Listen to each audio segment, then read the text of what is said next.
my friend. I'm Shelley Rossland, and this is a pod-bite, a short, digestible tidbit to snack on as a quick, reflective prompt, a rally for new thinking, or to just throw a challenge out there for you to take up should you choose to. These are dropped in between my normal episodes, and in fact, I'm doing a little mini-series of these over the summer. This message will not self-destruct in 5 seconds, but it may well cause you to pull up your handbrake and do a quick calibration check on those wheels of yours. Let's get to it.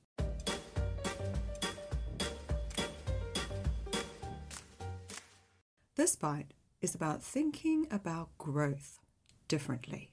I'm going to invite you to think that maybe it's not about increasing what you are doing or generating more. It may be about being smarter and better at what you're already doing. I'm going to kick off by asking you a question, which I want you to answer honestly.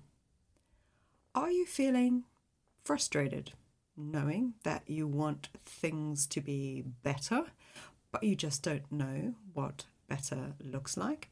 I remember when I did my NLP practitioner program, which was probably about 10 years ago now.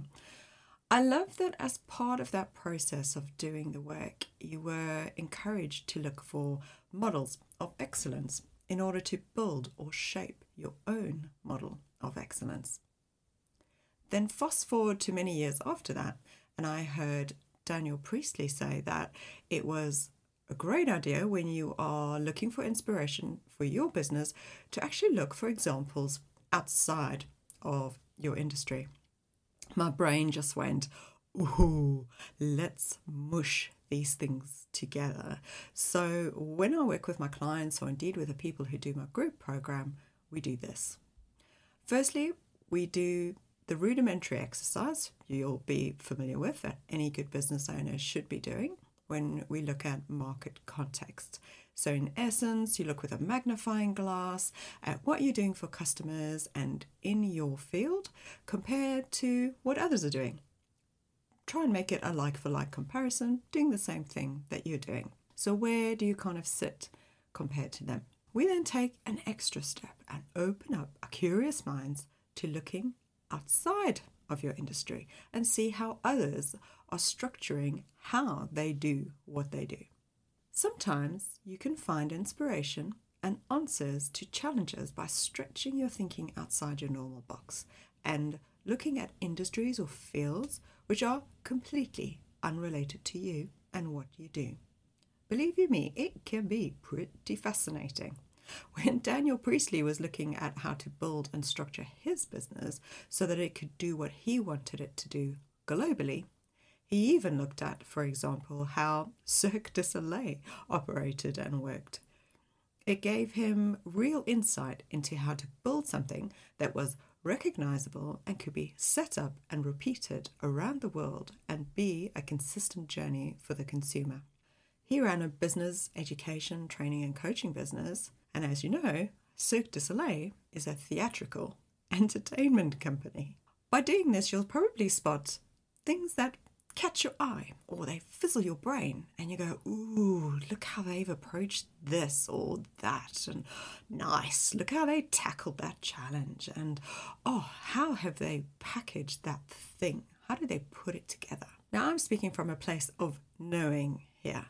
I'm a knowledge worker. I'm essentially a consultant and a teacher operating in a pretty flooded marketplace, which gets new waves of people who can do it all, in quotation marks, every time there is some kind of new economic earthquake.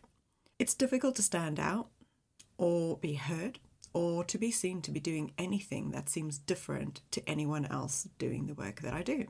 Here's the thing though, and believe me when I say this, because I've worked with over 160 different micro businesses over my consulting career, and every one of them got to this point of frustration of just wanting things to be better and being stuck in seeing how.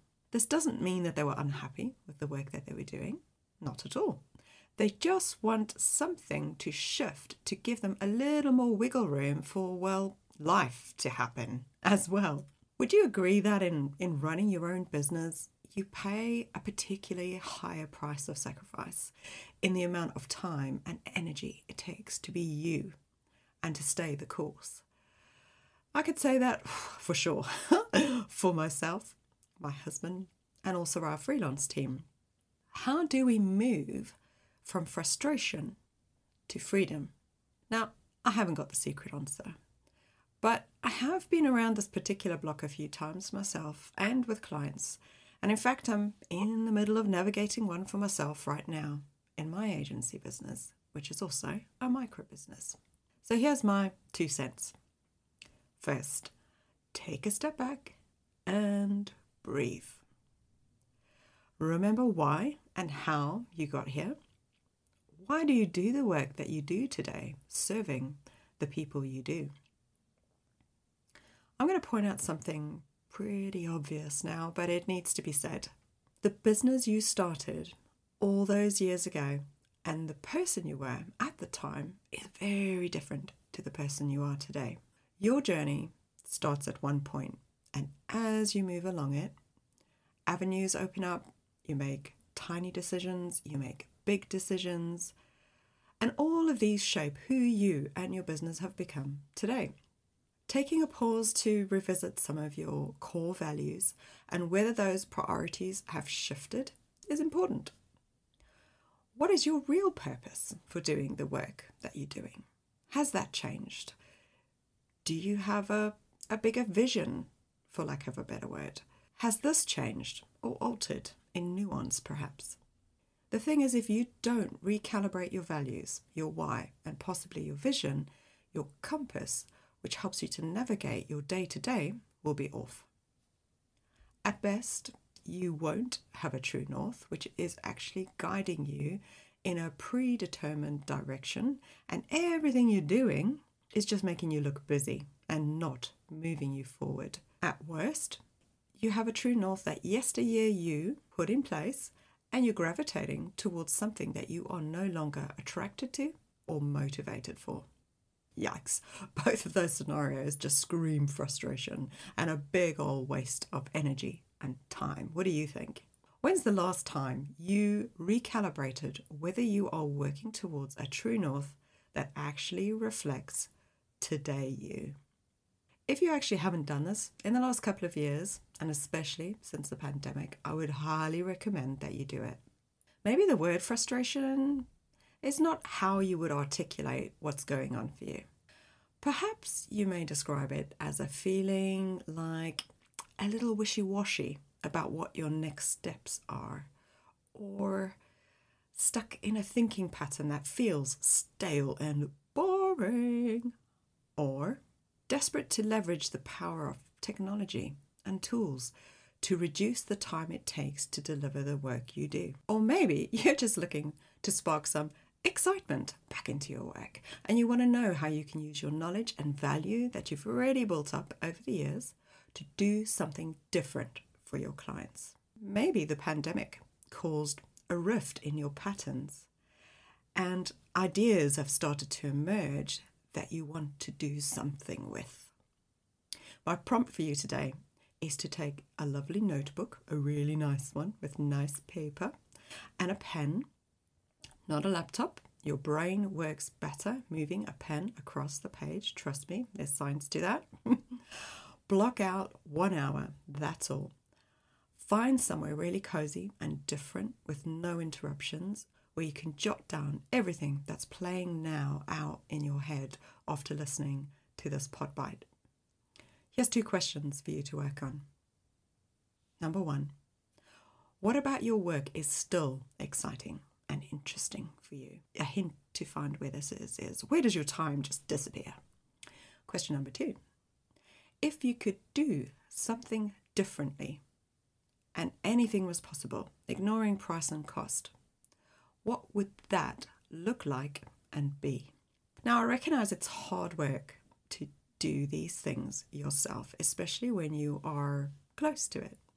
I do find that because of the rampant free advice that's online, it's really easy, isn't it, to just get distracted with the many things that you could be doing.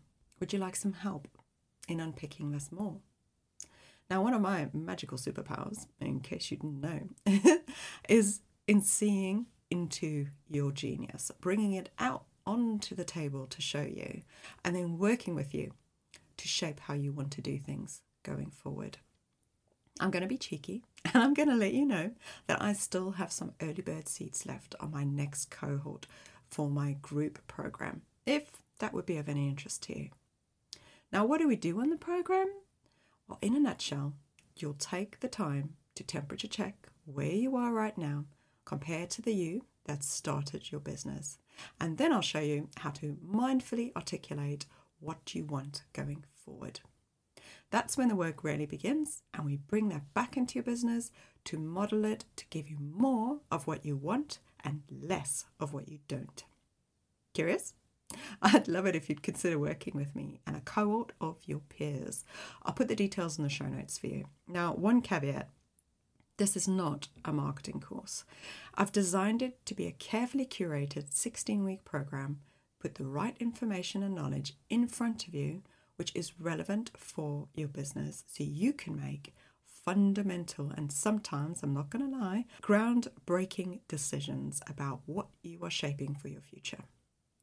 It really is business development with a twist and through the lens of brand strategy and marketing.